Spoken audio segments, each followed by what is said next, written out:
Psychological safety is a state wherein employees believe they can speak up, ask questions, and admit mistakes at work without fear.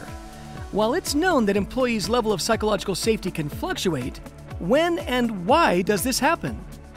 Using data for more than 10,000 healthcare workers from a large multi-site healthcare delivery organization in the United States, researchers discovered that new hires often feel more psychologically safe than their veteran colleagues. But that advantage does not last. Within 6 months, their sense of psychological safety declines, and it takes years to restore. The ability for employees to speak up and ask questions contributes to productivity, quality, and well-being at work. Losing that puts employees and organizations at a disadvantage. But there's good news. This decline was not universal.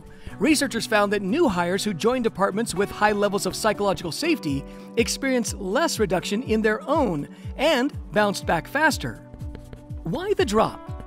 Early on, employees may assume it is safe to speak up, buoyed by their optimism or a welcoming hiring process. But as reality sets in, they conclude their assumptions and perceptions might be inaccurate, eroding their willingness to speak up. Even one negative interaction with a colleague can be enough to cast doubt. Over time, individual differences and group dynamics play evolving roles in shaping how people assess risk and decide to speak up. This research suggests that psychological safety is not static.